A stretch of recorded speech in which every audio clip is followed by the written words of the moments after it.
Welcome to God and the Family. We're so excited to have you with us. We're Greg and Gretchen DeVries, and we want to say thank you for joining us. I'm excited about this time of year. I'm excited about what's coming up for God and the Family. We're starting a new month, but it's fall time, and I've really come to learn to love fall. I mean, I was raised in Florida. We didn't have a lot of season change, but I think one of the reasons I love the fall so much there's a couple. One, it's you. Gretchen just loves this time of year. She loves the flavor of the flavors that come with the pumpkin spice and the color scheme and just the home kind of changes. But I think that's it. Fall seems to focus on home. Yes. And even going into the winter and those holidays there, and you spend more time at home, where the summertime might be vacation, the springtime might be getting outside and doing things. So why don't you tell us a little bit about home and November for God and the Family? Absolutely. Well, we've decided for the month of November to do a series called Bringing It Home. And I don't know about you, but when my boys played sports growing up, they played baseball. I remember, one of them would hit the ball or another team member would hit the ball and they'd be running the bases. First, second, third, and you'd hear people, bring it home, bring it home. And they wanted it to come all the way home. Yeah. So we're going to be doing a series called Bringing It Home. And we're actually going to use the acronym right? HOME, because that's what we're focusing on. We want God to come into our home, into our family. And so this first week, we're going to be focusing on the letter H, which is honor. And so I'm going to let you start out with honor and tell us a little bit. Well, I think it's good. Go ahead and tell them just the rest of home, and then we're going to focus on honor this time. Absolutely. We're going to talk about honor. We're going to talk about obedience. We're going to talk about maintenance. Routine maintenance is very, very important, as well as excellence. So we're going to be talking about those four things and for this month of November. So we hope you'll join in. Yeah, we hope you do. It'll be every week on a Wednesday coming out, and we are glad to be able to do this with you and to be able to do it regarding the home. We love our home. We love our family life. We love the atmosphere that is there. And so one of the main honor scriptures that we have for our home life with having the children that we have and having our family times together comes out of Ephesians chapter 6, and it's picking up in verse 1, and it's instructing to the children. It speaks to the children. Children, obey your parents in the Lord, for this is right. Honor your father and your mother, which is the first commandment with a promise. So he gives the instructions, a commandment. He says there's a promise attached to this. So there's a promise attached to what? Being a father and a mother, not necessarily, to the honoring of a father and mother. The value, importance of honoring. Now, I'm a firm believer, and Gretchen is as well, is that I can't teach what I don't live. I can't give what I don't have. And so this first speaks to me that if I'm going to teach my children to honor me, I need to be an honorable person. I need to be practicing and living and performing an honorable life towards my leaders, my parents, the law enforcement, whoever it may be. The scripture spends out a lot and reaches out of the aspect of honor. Okay, so why don't you just tell them what honor is, Gretchen, just kind of where we're coming from, and then we'll jump back into this verse. Well, honor, as most of you know, it means to respect, but it's higher than that. It means to highly esteem. It also means to prize. Like when you win something or something's very valuable to you, you honor it. You maybe put it up on a shelf. You take care of it. You store it away or lock it in a safe box. Or invest into it. Absolutely, because you prize it. You esteem it. And so looking at our family members that way maybe could help us to move more in honor. I honor Greg, he honors me. We honor our children, not that we honor what they say, but we honor who they are, and they learn to honor us and what we say. So really it is setting an atmosphere of honor, like you said before, whether we honor the law enforcement, our president, calling him Mr. President, calling him President Trump, not just calling him Trump, or Don or Papa Don or whatever. Or if you talk about God, the man upstairs, the big guy upstairs, that's not honor. That's there may be a recognition there, but you can have recognition and not have honor. But you can't have honor and not have recognition.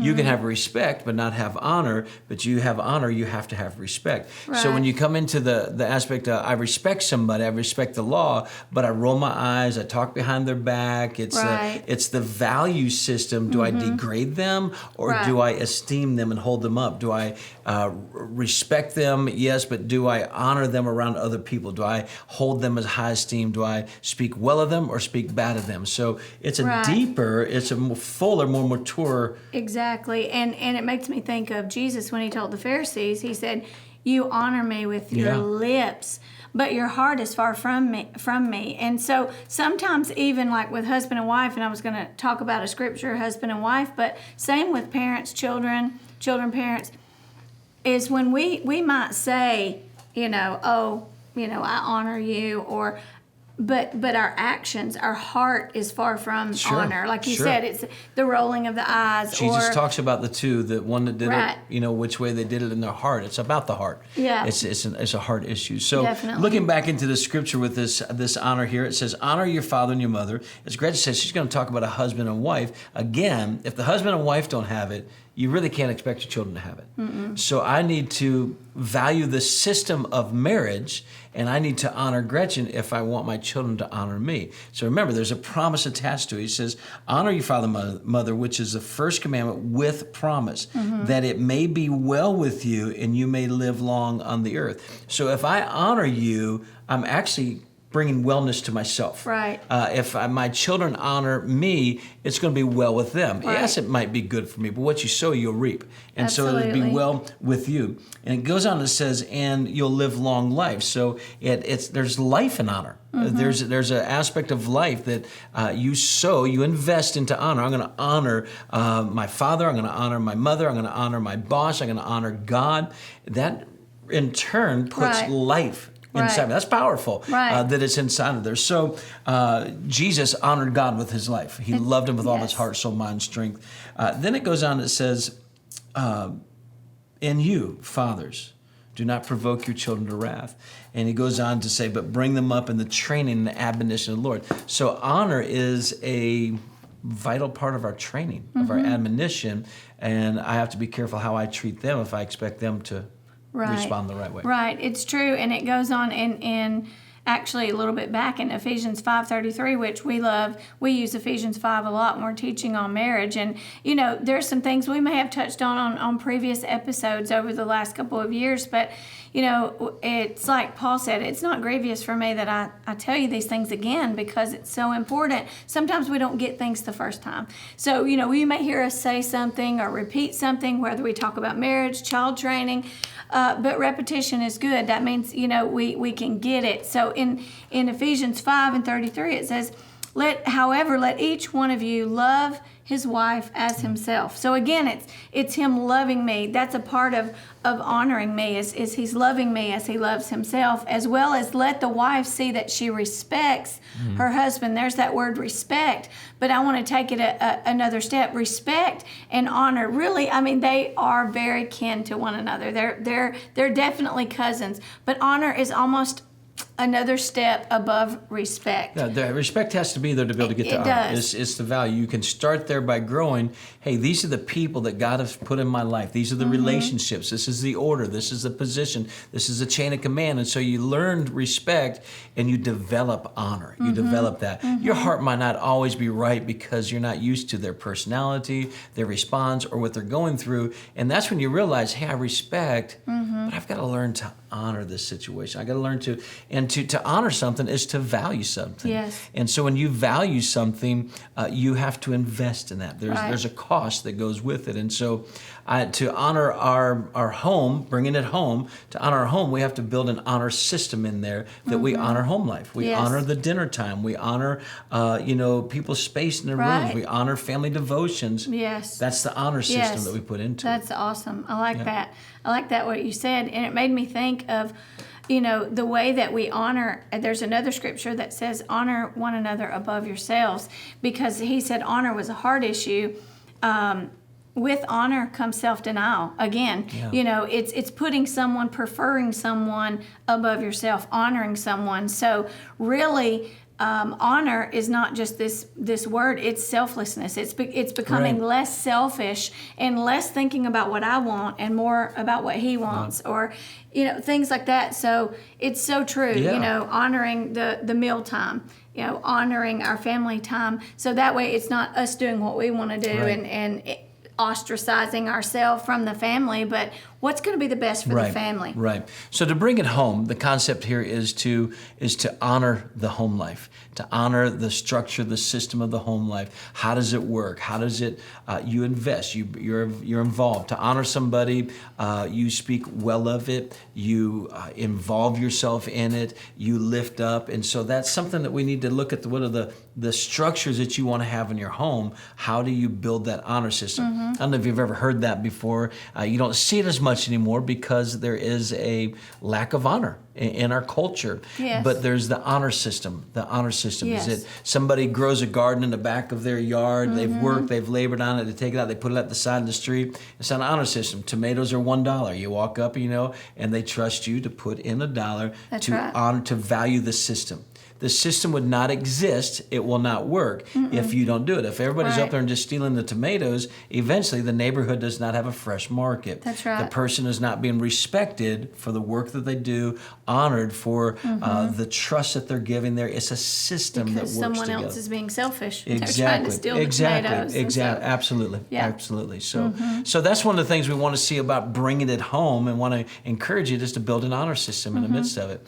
It's not right in our home for somebody just to barge into a bedroom. Right. And just to go bust in. If they do, they have to be sat down and explain the system, why it works. Somebody on the other side could be of the opposite sex. They're changing clothes. Right. They're having moments. They could be in there seeking God. They could be in there having a time or just wanting Private some conversation, downtime. yeah. Exactly. But somebody just to bust through, they're not honoring that person. They're being selfish again. So honoring is being selfless. Right. And we're going to bring this to a close here in just a minute, but I just want to say that, like I said earlier, not just honoring with the lips, but it is important to learn to honor with our lips. So let's talk a little bit about our tongue and what we say to one another. That's a biggie that we've always worked with our children, and still to this day. We have 6 children at home. We have 6 that have gotten married and out of the house.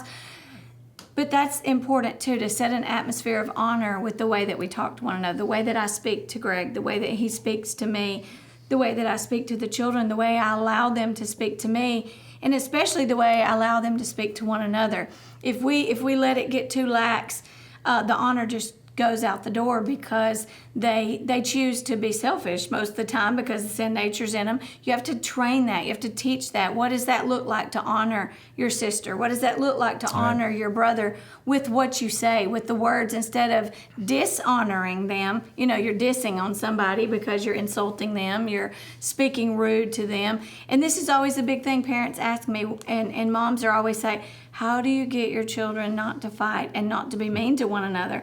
And I was like, well, I don't know that there's a way to completely stop it to where they never do it, but you can help that by you speaking in honor to one another, again, as an example, but also training that, correcting that, speaking to that, and teaching them what honor is. Hey, you're not valuing your sister right now. You're not valuing your brother right now Right. by the way you're talking. And so yes, the lips are very important, but of course then the heart, that's where the action comes in. That I can't just say I honor you and turn around and completely do something different. So very important, words and actions working together. Think about a scripture, and I'm going to put a little turn on it there, to work out your own salvation with fear and trembling, right? He said that you'll live long life on earth. There'll be things to be well with you. So that's part of your saving grace, that you'll be in a safe place, you'll be healthy, be well. So the salvation in that aspect. But you have to work it out, okay? So when we're bringing it home, when it comes to things at home, maybe some of this is new. Maybe this is a new start. Maybe you try it once and it fails and you get a bad response or a bad reaction out of something. You have to work it. You have to work at it. Think about this. If I have a bicycle and I get on the bicycle, that's fine and dandy. It's still a bicycle. But if I don't work it by pedaling it, if I don't work it, it's not going to work. It's not going to work as a bicycle. And so the same thing as a home. You have a home, you get in it, but you don't put things like an honor system in it. You don't require obedience. You don't work from obedience. You don't have the maintenance that goes to it. A bicycle, the children's bicycle, every so often have to go out and put the chain back on, have to put the guard back on, or Oil, blow up the oil, tires. whatever, blow up the tires. You have to maintain that for it to last. You have to make sure the tires don't dry rot. All that kind kind of stuff. Same thing with our home. If you want an excellent home, we have to work at it. We have to excel at the principles. These are just a few things that could hopefully possibly help you, and as it's helped us in your home to have an honor system. I just want to bring it back to the first. We talked about baseball. You know, the fact is you'll never get home if you don't start at first base, and then second base, and then third base, and Bring then it home. home. So yeah, start small. You know, start with something, implement something on first base, and then add something else. Yeah. And first work with yourself. If you have an issue with honor, that's the first place to go, Right. first base. Then second base is the marriage, third base, children, and then we'll bring it home. I think after 30 years together, Gretchen, I think that, you know, you say something, I say, I could just go on right down now and start talking about the home. Start small. I mean, we had a little 2-bedroom, 1-bath, $200 a month. We had to build the cabinetry in there, but it was in those small stages without any children. We had to work at that. I knew that we weren't going to have the 2-car garage, the gated fence, and all these kind of things that Mom and Dad already had. It took them years to build that. That's right. It might take years to build your home and It's the life true. that you have also. Thank you so much for joining us today at God and the Family. We're just so grateful to have you. Gretchen, why don't you give them information how they can connect with us? We're so thankful for communication from others. Absolutely. We have a YouTube channel that you can subscribe to. It's called God in the Family. We also are on Facebook. It's called God in the Family. That's our page. We have an email also, godinthefamily@gmail.com, where you can connect with us if you want to do that in a more private manner, as well as, of course, you could message us individually. Those are just some of the ways. We're on Instagram. Our Instagram page is God in Fam, and so you make sure and check that out and share that with other people. You may know families that need to hear some of these teachings, and that you want to encourage a young family or maybe an established family that needs some honor. But those are ways to get in touch with us. Amen. Thank you so much for being with us today. Let us have a word of prayer. Father, we thank you so much that you instituted what we know as a family. And Lord, we thank you that you have given us principles, you've given us statutes, you've given us commandments, Lord. You've given us wisdom and revelation of how to live that way. And I speak a blessing upon every household, every individual, and every full family unit that is looking in this direction, that they may have an honor system in their home and a blessed house and a good life. In Jesus' name, amen. God bless you guys.